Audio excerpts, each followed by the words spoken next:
What's going on, guys? Welcome to Budget Build Garage, and today we've got some serious tune-ups to do on my 300ZX, so let's get to them. Really, we just got more general maintenance to do on this thing. Alright, so just to fill you guys in, it has been about 3 weeks since we've replaced the spark plugs and done some like oil change and all that. However, although some of the power has come back and it's definitely running a little bit smoother, we've got the dying issue still to be a problem. Basically, it dies while idling, it dies while driving. I was driving along the highway and it actually just died randomly, not sure why, but hopefully we can solve that. I bought myself a new crank angle sensor, and I've heard that is oftentimes a problem with it. That said, there's also like 50 other things that could be the issue, so we're going to go ahead and just pop it in and see if it helps. The car does run really smooth when it's warmed up, so we actually won't know until tomorrow morning when I try to start it up and go to work. So let's throw it on. We're going to replace the brake pads, we're going to replace some belts, and I'm not doing belts this time, spark plug wires. Not belts, just spark plug wires. Right. You heard the man, let's do it. Like Taylor was saying, last time we already did the spark plugs. What we're going to do now is we're going to kind of continue with the spark issue. We're going to work on the fuel as well. We're going to do a fuel pump when that one comes in because this one's original. But once we do the spark plugs, we figure we might as well do spark plug wires. We got a new cap, we got a new rotor, and under that is the crank angle sensor. If you have a bad crank angle sensor, the thing doesn't really like to start, it can run really rough, you can have a really high idle or really low idle. It can cause all sorts of problems. This isn't necessarily our problem. It could be contributed to the problem, it could be a bunch of other things, but at the end of the day, a lot of this stuff is original. It's original, it's like 30-something years old, and at the end of the day, a lot of this stuff is pretty cheap, and since Taylor needs this thing every day, we're just kind of replacing stuff that's either already bad, going bad, or will be bad soon. So, yeah, let's get to it. Describe what we're doing. I am pulling this cap off. The cap, you know, under it's your rotor, under that's your crank angle sensor on this car. This is where your distributor wires go, out to the spark plugs. This thing kind of spins. I'll show you when I pull it off. As your engine spins, it rotates the gear in this, which rotates, I'll show you right now, this little rotor guy. As I pull this off. Also, luckily enough, this one, it says which spark plug's which and where they go. And the spark plugs say they're numbered as well, so it's kind of hard to screw it up, but you still can. Yeah, so this rotor right here, spins around. Each time it spins, it creates a spark in here, which shoots a spark out towards one of the spark plugs when the cylinder's firing. We're going to pull that off and replace that, as well as the cap and then the crank angle sensor. This one has, I'm going to say it's 10 millimeter. I'm going to go ahead and pull this whole cap off, undo all the spark plug wires, because like I said, we're going to replace those as well. And by we, I mean Taylor, because that sounds tedious. I'm not doing that. Come on, come on.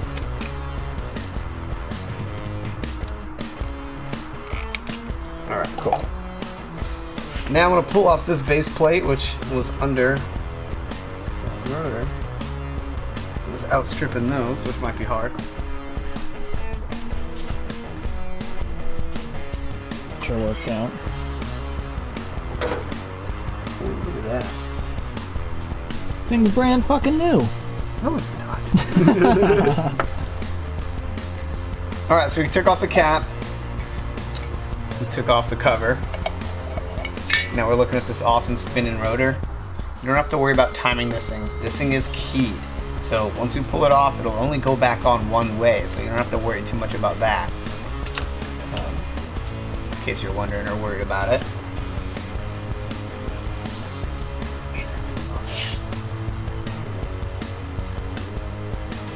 Don't want to strip it. Yeah. I wonder if I should get a bigger screwdriver, see if I can get a better one. Okay, so you can see the keyways right here and right here. See that? Mm-hmm. So pull it off. And now we can pull this disc off. Gently. Gently. There we go. That's awesome. Now, a couple of more screws here. Let's make sure yours looks the same before I... And it's more or less the same. Says it's a... You hear that turbo out there? Yeah. There's a lot of turbo diesel trucks around here. Oh. Gently without bending anything. Come on. That's the hard part about filming. Sometimes the camera's just slightly in the way.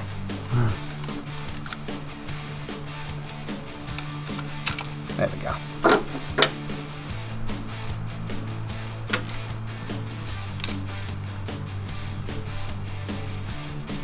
Alright, once again, that's a Taylor problem.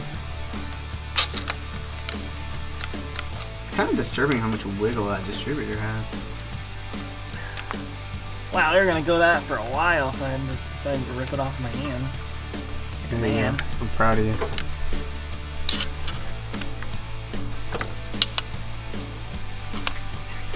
That's corroded, dude.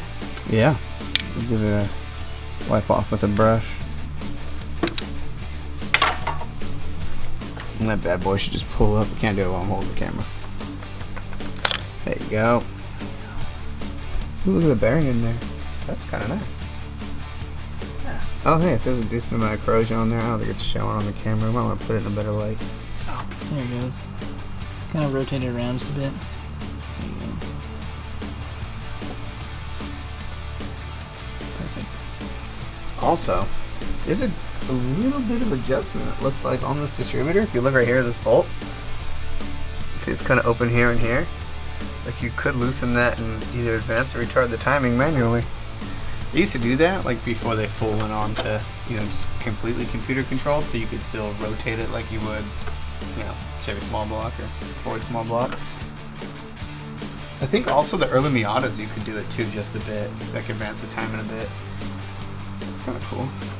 Alright, all I'm doing now is taking a Scotch-Brite pad and kind of cleaning everything off since it kind of really didn't want to come up. I'm trying to be as gentle as possible, so everything should just come back together a little bit better now.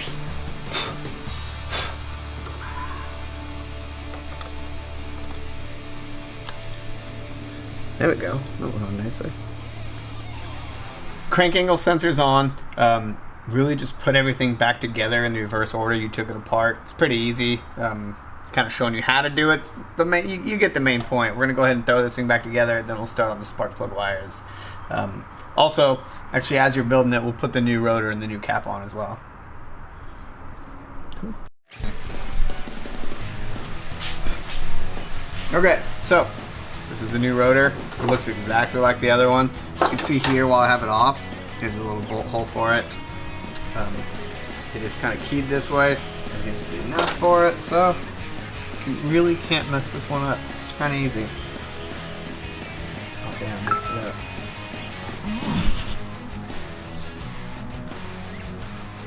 Oh, you can't mess it up. Proceeds to mess it up. Drop the bolt in the engine bay. Yeah, drop the bolt. It's gone. It's gone for it. Huh. There we go. Pretty good. Huh. That's awesome. You could do it wrong. I mean, like, these are numbered right here. Uh-huh. So, as long as you match these numbers up, you're good. Like that. 5. 5. Because you can put this on backwards. Like this. And then you 5 and 2. That's so cool that they actually number them for you.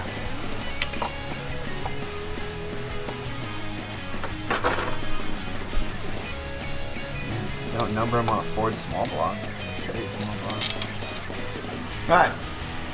Let's pull this one. If I can. Yeah, this is on there.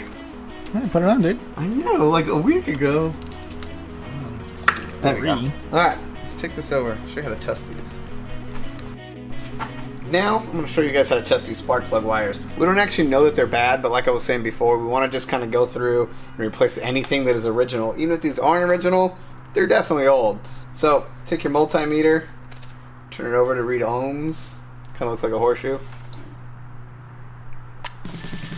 Then, doesn't matter, positive or negative, just pick a side. One goes in each. Make sure you contact the actual metal. It might be a little bit more difficult on the longer side. Then you can see the ohms. So that's in thousands, so it's 4.95 thousand.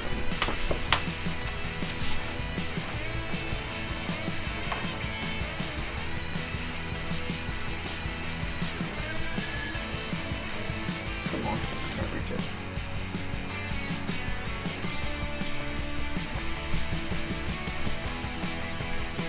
I'm not getting a good. Come on.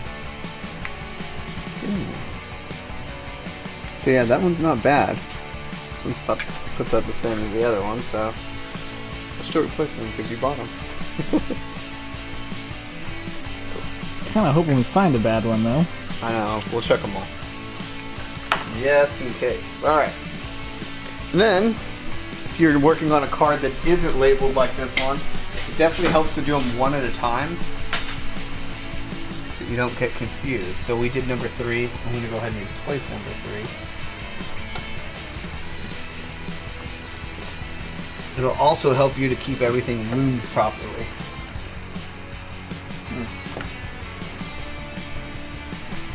Come on, get in there.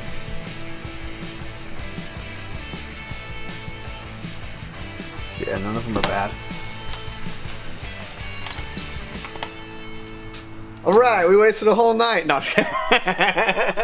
Alright guys, so we've successfully installed the crank angle sensor. That didn't give us too much trouble. We installed the spark plug wires, and those were a bit of a pain in the ass, so they took a lot longer than we wanted. We didn't get a chance to do the brakes. We're probably going to make that a separate video. And then we also decided the alternator and starter that we're going to install is coming tomorrow. So we figure we'll do the belts when we do those. So for now, we're going to go ahead and start it up and see what happens.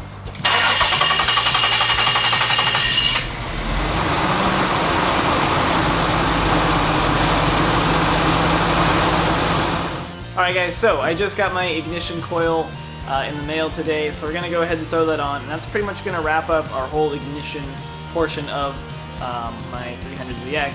Hopefully we get the whole, dying in the middle of driving it problem solved, but we're going to find out, and we'll get back to you guys on that one. Alright, here it goes.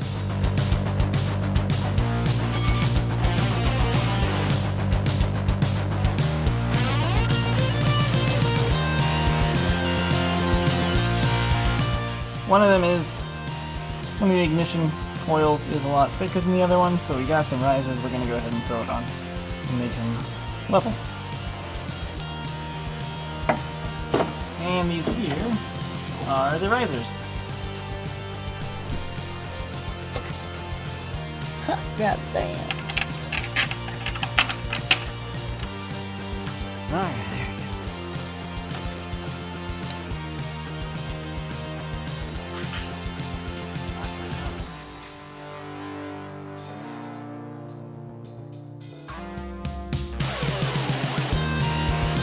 Alright guys, so that sums up the tune-up, the ignition tune-up. To recap, we did the spark plug wires, the distributor cap and rotor, the crank angle sensor, and lastly the ignition coil, which I just got in the mail today.